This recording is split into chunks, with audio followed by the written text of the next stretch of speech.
Los bosques son ecosistemas donde la vegetación predominante la constituyen los árboles. Estas comunidades de plantas funcionan como hábitat, albergando gran parte de la biodiversidad terrestre, regulando el ciclo del agua y conservando el suelo. Los bosques, además, influyen en las condiciones climáticas locales y participan en los ciclos de nutrientes de la biosfera. Son abastecedores de agua en calidad y en cantidad, protegen el suelo de la erosión y proveen de alimentación a través de frutos, plantas, hongos y animales. En todo el mundo, la clase empresarial entiende a los territorios como una fuente de producción de mercancías. Un ejemplo de esto es el reemplazo de los bosques naturales por monocultivos agrícolas o forestales que les otorguen la mayor cantidad de beneficios en el menor tiempo posible. En Chile, los monocultivos forestales se han expandido fuertemente en los últimos 40 años, llegando a abarcar unas 2,5 millones de hectáreas que ocupan cerca del 20% de la superficie total entre las regiones de O'Higgins y Los Ríos. Estos árboles alteran el balance hídrico de los territorios, los someten a altísimos riesgos de incendios y sus químicos contaminan los suelos y a la población local. Este modelo forestal basa su producción en pino radiata y eucalipto con el fin de producir madera y pulpa de celulosa para exportarla hacia los principales centros mundiales de comercio.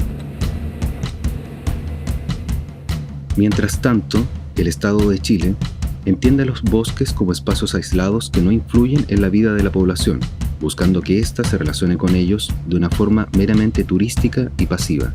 Desde el inicio de la colonia española, y especialmente durante los siglos XVIII y XIX, en Chile se recurrió a la destrucción de bosque nativo mediante quemas que incluso podían durar varios años, especialmente en el extremo sur.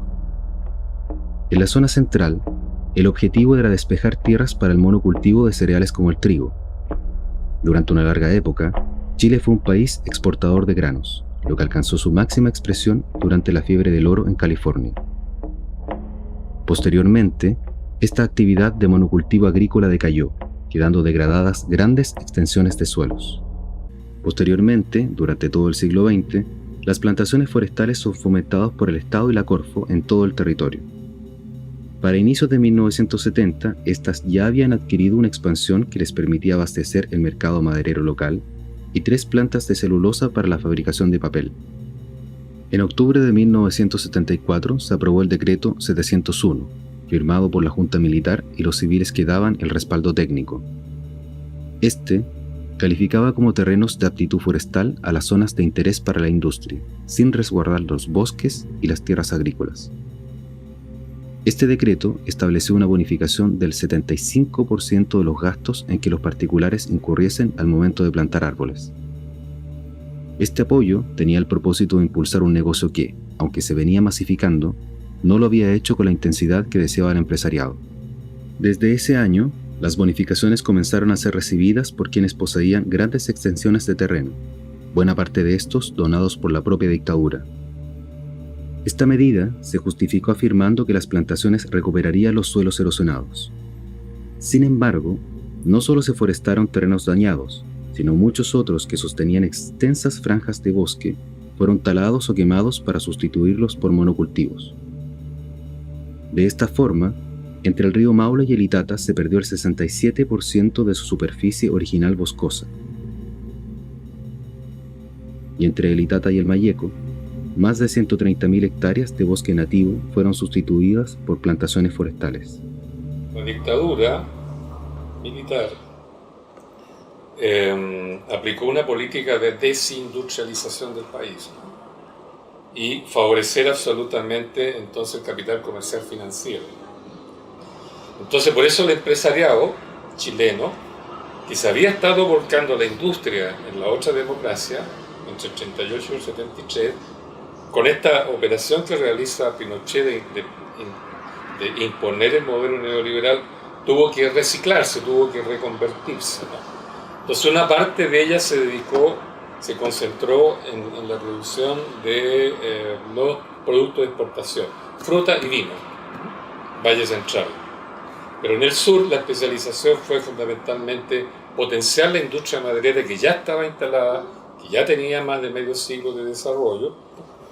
Entonces eso explica su expansión y el hecho de que todos los gobiernos de la Concertación, más Piñera, no hayan querido cambiar nada, porque claro, es un rubro importante en la economía, es la base de poder de la oligarquía chilena, y por tanto es un rubro privilegiado, que nadie lo toca, ¿no? Bueno, la industria forestal, o sea, las plantaciones específicas de bosques de pino especialmente, y después de eucalipto, ocurre en tiempos de lo que se ha llamado la pacificación de la Araucanía, que sobre todo después de 1880, cuando el ejército entra a ocupar el territorio mapuche, que los españoles habían respetado, porque los españoles habían establecido el límite en el río Biobío, de ahí hacia el sur hasta el Tolten, era la Araucanía, que era un país independiente, ¿no? Que los españoles reconocieron. Pero Chile decide conquistar ese territorio y lo invade con el ejército, ¿no? Y poco a poco va ocupando toda la zona. Y como era una zona apta para plantar bosque, y el pino oregón, ¿verdad?, era caro y se estaba agotando, y el peso chileno ya no servía, se comenzaron a establecer allí fundos madereros. La ocupación de la Araucanía por el ejército se tradujo en la hijuelación del territorio y el remate de las hijuelas en Santiago. O sea, mucha gente de Santiago compra las hijuelas, ¿no? y los dedica a las plantaciones de madera. En Chile, el rubro forestal está concentrado principalmente en dos grandes empresas, Arauco y CMPC. Arauco es propiedad de la sociedad anónima Antar Chile, controlada por la familia Angelini, la que además posee inversiones en áreas como la distribución de combustible, generación de energía, minería, pesca industrial y tecnología. El segundo patrimonio forestal lo tiene empresa CMPC, controlada por el Grupo Mate, que se provee de madera a través de Forestal Mininco. Estos también tienen inversiones en el sector eléctrico, de telecomunicaciones, bancario, portuario, entre otros. El destino principal de los productos forestales en Chile es la exportación, enviando cargamentos de celulosa o madera para el consumo de China, Estados Unidos, Japón, Holanda y otros países. De este modo, el sector forestal se constituye como el segundo rubro primario exportador del país, después de la gran minería del cobre. Las políticas públicas en algunos aspectos hemos andado muy bien, hemos trabajado estrechamente con todos los gobiernos, por lo tanto con las autoridades siempre hemos tenido una relación muy fluida. Ustedes han visto probablemente que nosotros nunca hemos sido de debates por la prensa con el gobierno, ni de criticar cosas, ni de protestar cosas, porque tenemos una relación directa bastante fluida y nuestros temas son temas que planteamos de forma muy razonable y hemos sido en general atendidos. Los bosques son también un pilar importante de nuestra economía y hay que apoyar la inversión en ellos, una inversión que sea social y medioambientalmente sustentable. Y con ese fin, entre otras cosas, prorrogaremos la vigencia del DL 701. Además, reforzaremos el programa. Actualmente, se planea extender el decreto 701 por 20 años más, buscando que las bonificaciones estén destinadas a pequeños propietarios, cubriendo el 90% de los costos de la forestación y de las actividades de manejo. Esto se explica por el intento del empresariado forestal de trasladar los costos y riesgos de esta actividad a terceros. Para CONAF, el decreto 701 ha funcionado exitosamente, pero lo dice a partir de falacias. CONAF anunció que en el año 2012 en Chile se plantaron más de 100.000 hectáreas de bosque. Sin embargo, cuando detalla las especies, constata que los pinos y eucaliptos ocupan prácticamente la totalidad de esta superficie. El discurso del Estado en este momento y de la Corma es que aún quedan al menos 2 millones de hectáreas en Chile que están en franco estado de erosión o de degradación, o descubiertos. Y esos lugares tienen que ser plantados. Y para eso, por lo tanto, hay que extender el 701 por 20 años más para plantar 2 millones más de hectáreas de eucalipto. Y esos 2 millones de hectáreas más de eucalipto están diciendo que van a ser principalmente beneficiados los pequeños propietarios, ¿ya? Cosa que tal vez no sea mentira. Pero ¿a quién le van a vender esa madera a los pequeños propietarios? Al duopolio de Mininco y Arauco, que ellos son los que fijan los precios. O sea, en el fondo, la continuidad por 20 años más del 701 va a ser más de lo mismo. Otro ejemplo de la validación institucional de estas plantaciones es que desde la FAO, Organización de las Naciones Unidas para la Alimentación, se declara que los monocultivos forestales son bosques, concluyendo que en nuestro país estos han aumentado en las últimas décadas. Bueno, eso es así de claro, digamos, la FAO desgraciadamente valida este modelo en Chile y lo valida y lo valora como un modelo que ha aumentado la masa boscosa y ha ayudado a la mitigación del cambio climático y pone a Chile como un país ejemplar en ese sentido. Y incluso entrega cifras de aumento de bosques en Chile, cuando en realidad el aumento es de plantaciones, de monocultivos y no de bosques. El sector forestal es sensible en el mundo, porque mucho de la biodiversidad está relacionado con el sector forestal, con los bosques naturales, con los paisajes, ¿no es cierto?, naturales. Y por lo tanto, una actividad que está tan vinculada a sectores abiertos, al campo, a paisaje, etc., y con contacto con comunidades de todo tipo, es una actividad que es muy sensible. Tiene que tener una conducta y mostrar un comportamiento muy comprometido con la sustentabilidad. En ese sentido, las empresas principales, empresas forestales chilenas, que representan aproximadamente un 70% de las plantaciones chilenas, se encuentran certificadas con los principales sellos del mundo. Y en Chile han sido los sellos particularmente exigentes. Entonces, el nivel de exigencia que se le ha puesto en Chile a la obtención de los sellos ha sido enorme, y aún así las empresas exitosamente han certificado. Yo encuentro que es muy notable y nos pone a la vanguardia. Yo diría que en muy pocos países del mundo el 70% de los bosques productivos está certificado con este tipo de sellos. El Forest Stewardship Council, FSC, es la organización líder en promover la administración responsable de los bosques en el mundo. La certificación del FSC asegura que los bosques se administren de manera que beneficien a las personas y el medio ambiente. Conservar los bosques nos brinda aire fresco, agua limpia y ayudan a combatir el calentamiento global. Es por eso que Aquí tenemos el ejemplo de la certificación, ¿no es cierto? ¿Qué es lo que están certificando? No sé, porque aquí tenemos una empresa que tiene claras, incluso incumplimientos de la ley chilena, y los sistemas de certificación dicen que ellos van más allá de las leyes, ¿no? O sea, sus exigencias van más allá de las leyes. Sin embargo, estos señores de esta empresa no están cumpliendo con las leyes chilenas y están certificados y siguen certificados por el FSC. Y lo más escandaloso de todo, ya con respecto al FSC, es que acaban de certificar a la forestal Mininco. Y Mininco es una empresa que tiene prácticas realmente terriblemente malas, sobre todo en términos sociales. De hecho, Mininco es la que ha acusado y ha solicitado al Estado aplicarle la ley antiterrorista a los mapuches en la Araucanía. O sea, las relaciones de Mininco con sus vecinos son de las peores que hay. Y dentro de los estándares y de los principios que tiene la certificación, uno de los muy importantes son las relaciones con las comunidades. Y Mininco tiene relaciones pésimas con las comunidades. Mininco tiene evidencias de que han hecho montajes de quemas de camiones. Hay evidencias de eso. Sin embargo, está certificado. Entonces, yo personalmente, esto lo voy a decir a nombre mío, de Claudio Donoso, yo no creo en la certificación. Creo que es una forma de venta de imagen para las empresas.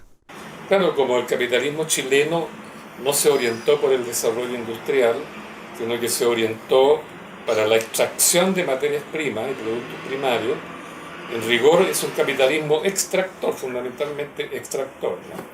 Pero lo están haciendo a una escala de operación tan grande que están generando la destrucción del medio ambiente, tanto en el norte como en el sur. Y al destruir el medio ambiente afectan inmediatamente a las poblaciones locales, a las comunidades locales. Para perpetuar las condiciones que impone la industria forestal, sus beneficiados se han valido de la represión del Estado para atacar a las comunidades aledañas y a los trabajadores.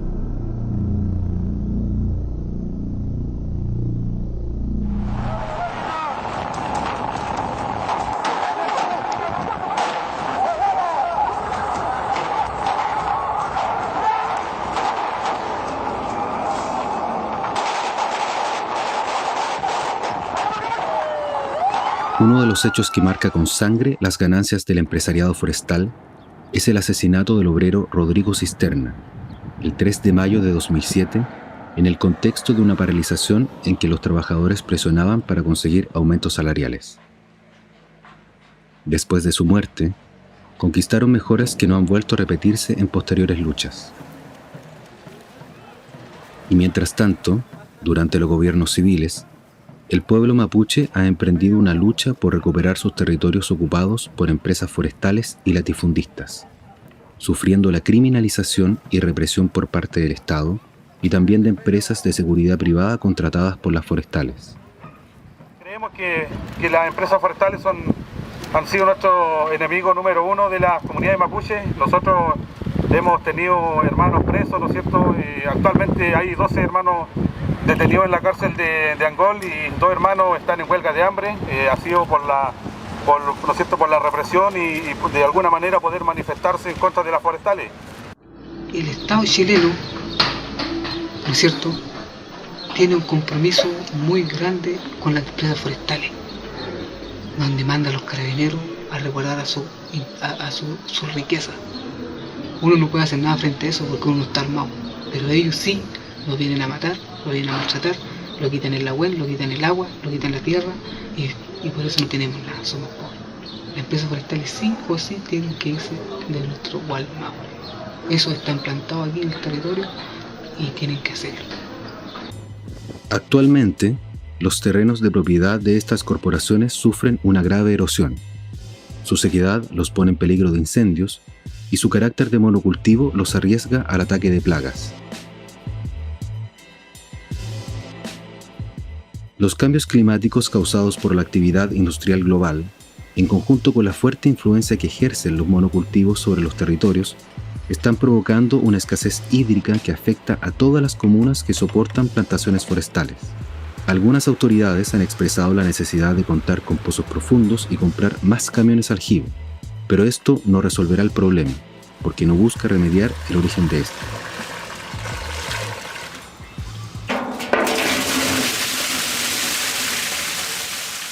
Entonces tenemos en una plantación de pino como la que tenemos al frente, todos los pinos tienen la misma edad, todos los pinos están en la etapa de franco crecimiento, por lo tanto están absorbiendo grandes cantidades de agua y nutrientes desde el suelo, ¿ya?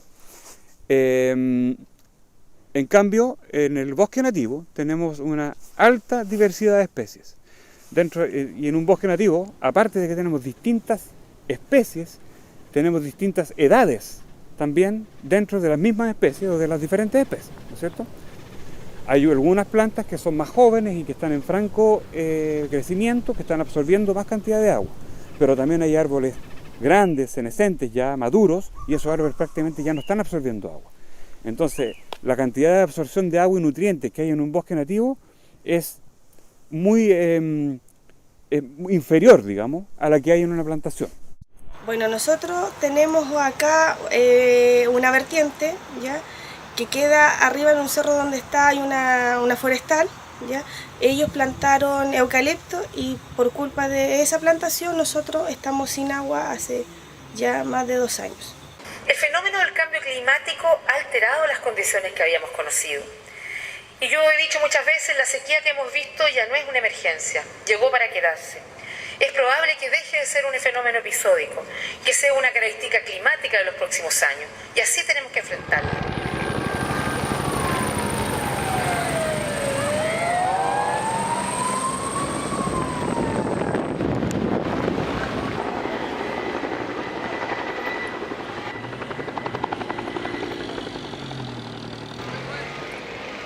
Nosotros creemos que los incendios forestales se provocan acá por la misma sequía.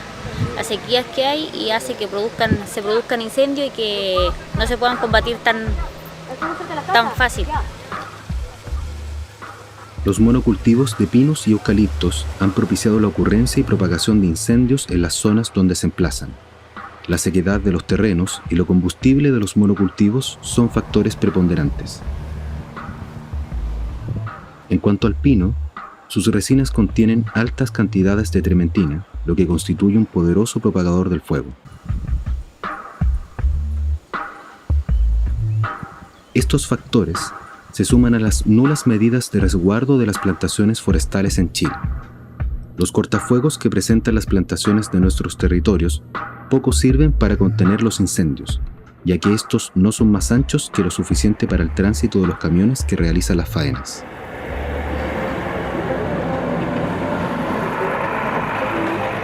En un bosque nativo, el suelo es afirmado por las raíces. Estas impiden que el paso del agua o el viento arrastre las capas superficiales a las cuencas, evitando así la contaminación del curso de agua. Cuando se hace una tala rasa, el suelo queda descubierto. La lluvia produce erosión en las laderas y una mayor carga de sedimentos que aumentan la turbidez de los cursos de agua.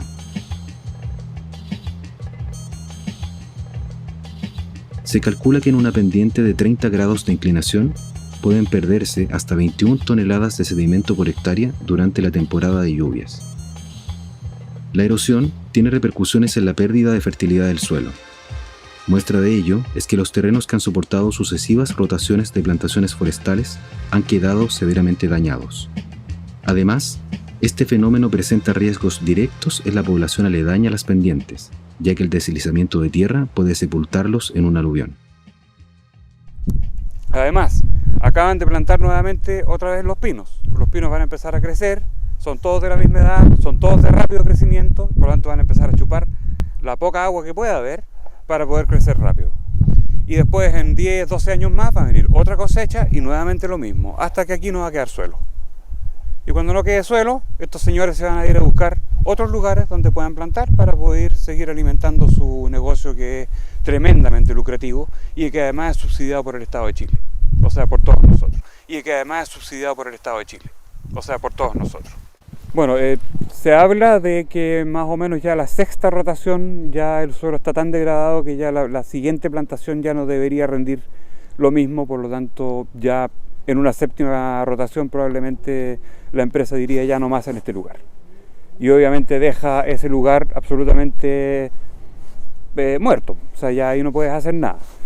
Por lo tanto, yo diría que estamos entre las 5 y las 7 rotaciones, dependiendo del lugar, del clima y de las pendientes. Depende de algunos factores, ¿no es cierto? Pero entre las 5 y las 7 rotaciones máximo, y ya después el modelo muere. En un terreno restaurado, luego de ser usado para monocultivos forestales, podemos apreciar la ostensible diferencia entre la superficie propia de una plantación forestal y la de un bosque.